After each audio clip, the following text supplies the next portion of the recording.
FRêMITO, o podcast vascular do perfil O Fogart da Madrugada.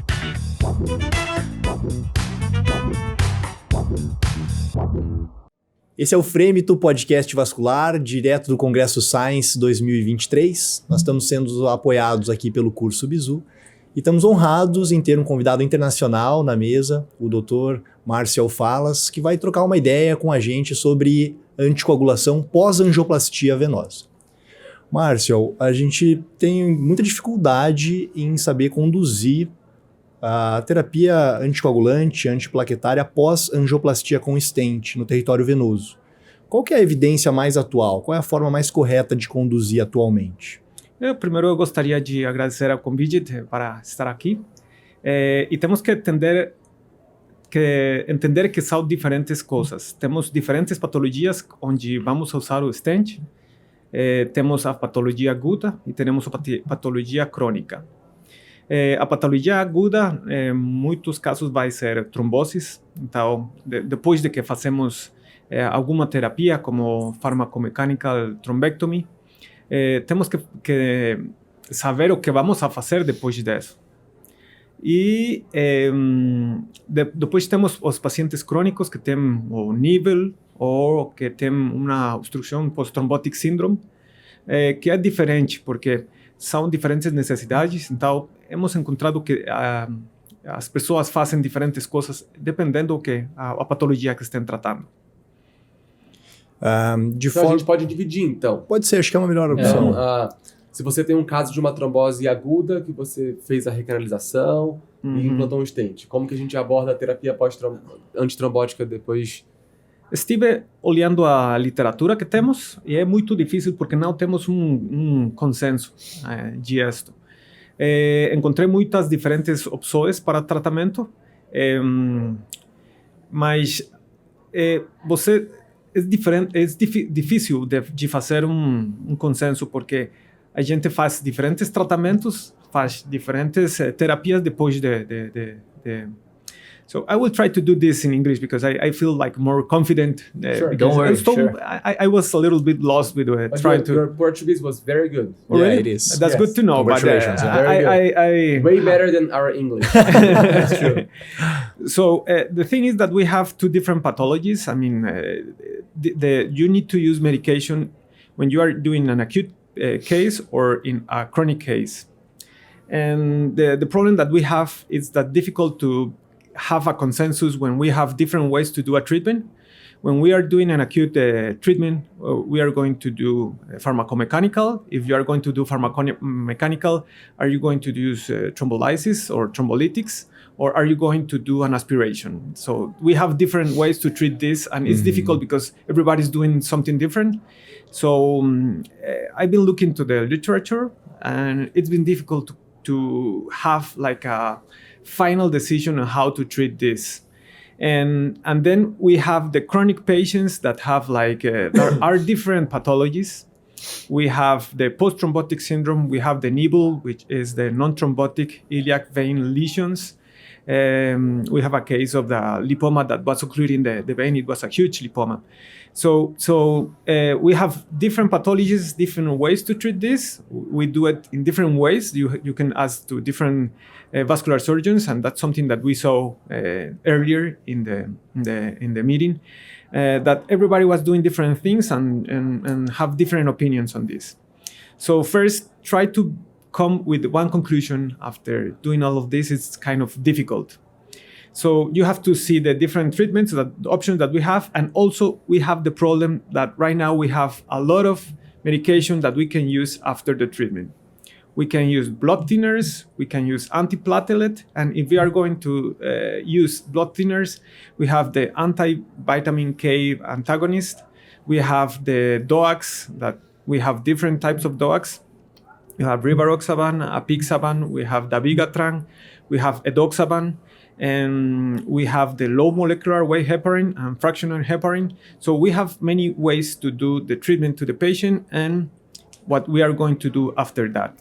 And the literature, they have present what they are doing, but some of this literature doesn't give us the numbers after that, the patency of the patient, what was the result, long-term results. So it depends on the patient.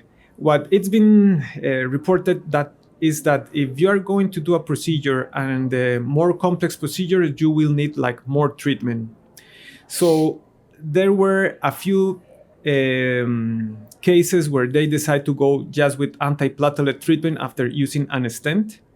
And in those cases that they decide to do it like this, it was because it was a non-thrombotic occlusion. So if you are having a non-thrombotic occlusion, they put an stent and they decide to do it like sometimes we do it in the arterial cases that we are going to use antiplatelets.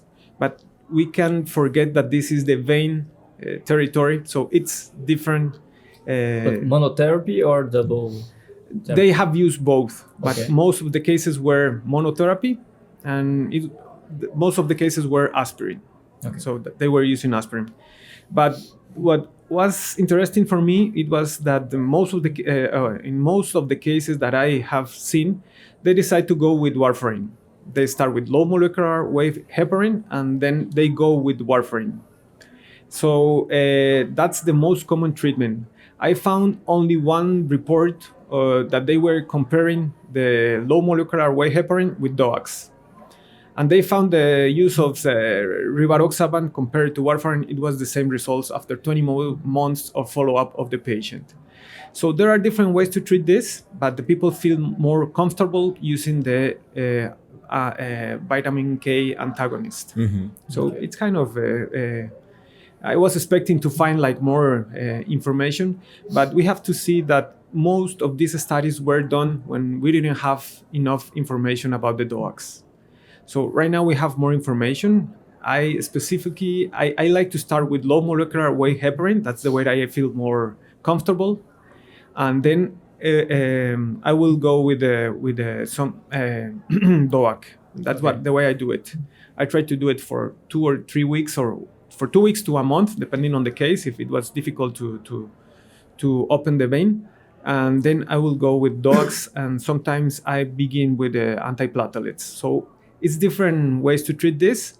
And there are some other factors that we have to take into account. Of course, the patient, because if the patient has a big risk of bleeding, we have to be more careful.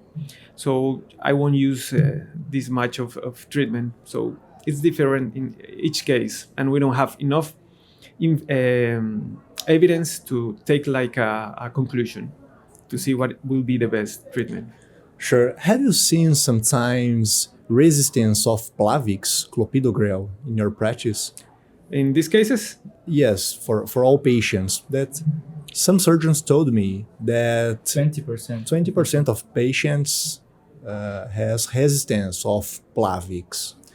So this is a problem for us using after angioplasty. In the venous segment, I mean, are different pathologies. The clot are different. And we know that the treatment with Plavix, it's like taking the arterial territory and use it in the venous part. Sure. So it's completely different pathologies, and we can do that. So we know that if we want to be sure, I don't know, I've been in this field for more than 20 years. And fortunately, I have seen only 2 patients with bleeding with the anticoagulations. Those were very sad cases because the patient bleed a lot and one of them died. But the thing is that I have seen many patients through 20 years, and those are the only 2 cases that I have seen a major bleeding. So we don't have to be that afraid of the use of these medications. And I think that if we are going to do something, we have to do it right. And if we have the evidence that the treatment for the veins, it's better to do it with blood thinners, I think that that's what we have to use. So I'm not, I don't agree with the people that it's using Plavix just to treat this type of pathology. But it depends on the case. If we have a chronic, non-thrombotic chronic occlusion, and there is no clots, I mean, some people prefer to do antiplatelet. Mm-hmm. But I feel more comfortable doing what it's made for the veins. I think what Arthur meant is like some patients do not respond well to do Plavix. Yes. Yes, but if you are using Plavix in a pathology that it's better response with the blood thinners, why are you going to use Plavix if you know that 20% of the patients won't respond? One more to the reason treatment? not to use it, right? Exactly.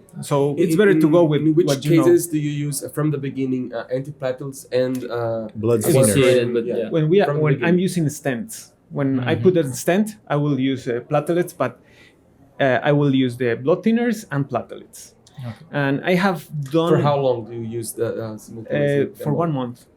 That's the way I do it. And We don't which have one evidence. Do you choose? Which one do you choose?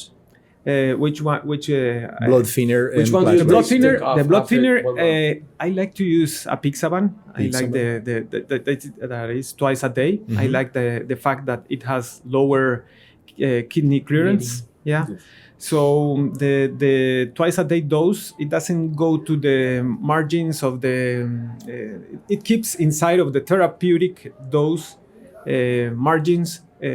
Much better than when you use just one dose a day, that it has to go to the And after the first month, you take off the aspirin or the apixaban, for example. Yes, exactly. And no, I keep with the anticoagulation. I mean, these are patients that have a DVT, let's say Sure. that. Okay. So you have to keep the blood Control. thinners as if For you a were long time. treating the patient without using the stent. So how long are we going to use this? According to the guidelines, you have to use the blood thinners for at least 3 months, 3 to 6 months. And depending on the case, if we have risk factors and the patient still has the risk factors, it's better to keep let's say a patient that has cancer.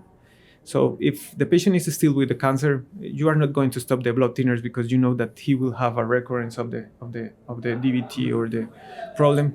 So it depends on the case that you have. You have to look at the patient. You have to look for the risk of bleeding, and then take a decision on each case. But This is all very challenging. Yeah, it is. Yeah. it's difficult, and the people it's afraid of the blood thinners because they are afraid of the bleeding. I have a lot of friends that are orthopedic surgeons, and it's a problem after. But when they have had DVT after a patient that had a surgery that it's not supposed to have a DVT, they start to take it like more seriously. So Thank you very much, Marcial, for your time, for thank you for the teachers. I think you're enjoying the meeting in Brazil. Yeah. We will I see love each Brazil. other in Costa Rica. We'll see soon. Oh, I hope so. Yeah, I will see you there. Leave a message for our followers, please. Okay. Take home message from the conversation.